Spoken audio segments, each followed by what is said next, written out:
सुप्रभात बेटा। इसमें सूरदास के पद का जो है अंतिम वाक्य है, जिसमें 10 और 11 दो पद हैं अंतिम। इसमें 2 लाइन कट गया है, मैं आपको 2 लाइन जो है इसको पढ़ करके अर्थ बता देता हूँ। ठीक है। इसमें देखिए, गोपियां जो है उद्धव जी को पूछ रही हैं कि तुम अपने निर्गुण ब्रह्म का पता बताओ। गोपियां उद्धव से कहती हैं कि निर्गुण कौन देश को वासी। हे उद्धव जी, ये तुम्हारा जो निर्गुण निराकार ब्रह्म है किस देश का रहने वाला है। मधुकर कहीं समझाए समझे। मधुकर माने भौरा होता है, लेकिन यहाँ मधुकर जो है उद्धव जी के लिए गोपियां ने प्रयोग किया है। हे उद्धव, तुम बताओ, बूझत सास नाथी। हम तुमसे अपनी कसम दे के पूछ रहे हैं, हंसी मजाक नहीं कर रहे हैं। तुम बताओ, तुम्हारा ये निर्गुण जो ब्रह्म है कहाँ का रहने वाला है, किस देश का है। ठीक है। फिर कहती हैं गोपियां, कौ है जनक, कौ है जननी। अर्थात इस निर्गुण ब्रह्म का पिता जनक, पिता कौन है और इसकी माता कौन है। कौन नारी कौन दासी, इसकी पत्नी कौन है और इसकी सेविका कौन है। कैसे वरण भेष है, इसका पहनावा कैसे है, वेशभूषा कैसे है। कैसो के ही रस में अभिलाषी, और किस रस में इसकी इच्छा है। ठीक है। पावो पावे गो पुण्य कियो आपने। फिर गोपियां उद्धव को ये सलाह भी दे रही, चेतावनी भी दे रही हैं कि अगर तुमने झूठ बोला तो पाओगे पुण्य कियो आपने। तो जैसा तुम करोगे वैसा ही तुम पाओगे, वैसा ही भोगोगे।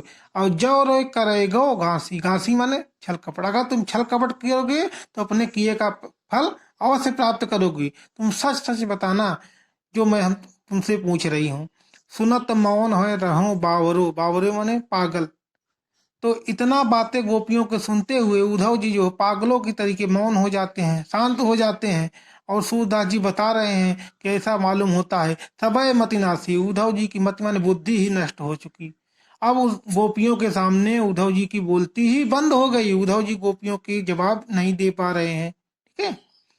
अभी 11वां पद देखेंगे। यहाँ जो है माता यशोदा देवकी को एक संदेश वाहक के द्वारा संदेश भेजती हैं और कहती हैं कि संदेशो देवकी से कहियो। हे पथिक, तुम जाके मेरा संदेश का देवकी से कहना। हाँ तो धाय तिहारे सुत की, हम तो तुम्हारे पुत्र की दया ही करते रहते हैं।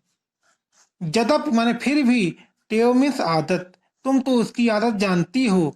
तब मोहि कही आवे, तो मैं क्या तुम्हें बताऊं, क्या कहूं। प्रात होत मेरे लाल लड़ाते, सुबह होते ही मेरा लाडला लड़ने लगता है।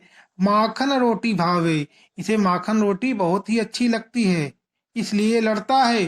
तेल उपटनो और तातो जल, हम इसे सुबह सुबह तेल करते हैं, उपटन लगाते हैं, और माने और उसके बाद इसे जल से नहलाते हैं।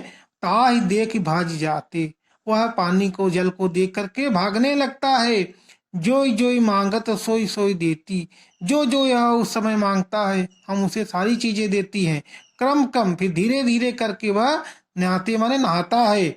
सूर पथिक सुन मोहि रैन दिन, सूरदास जी कह रहे हैं माँ यशोदा उस रागी से कह रही हैं कि तुम बता देना देवकी को कि रात दिन, रैन माने रात, रात और दिन जो है मैं उसी के बारे में ही सोचती रहती हूँ, तुम्हारे लाडले के बारे में ही सोचती रहती हूँ। मेरो अलग लड़ाई तो मोहन, या लाडला फिर भी मोहन माने श्री कृष्ण मुझसे लड़ता ही रहता है। वह है कर संकोच, और मुझसे लड़ने में तनिक भी संकोच नहीं करता है। तो ये जो है बातें माता यशोदा देवकी को एक संदेश वाहक के द्वारा जो है बता रही है कि हे संदेश वाहक पथिक, तुम जा करके मेरा ये संदेशा देवकी से बता देना। ठीक है बेटा। तो ये तुम्हारा जो है अब सूरदास का ये पद समाप्त हो गया है। ठीक है। अब इसका जो है नोट्स में PDF के रूप में भेज दूंगा और दोहरा लीजिएगा इसको अच्छे से।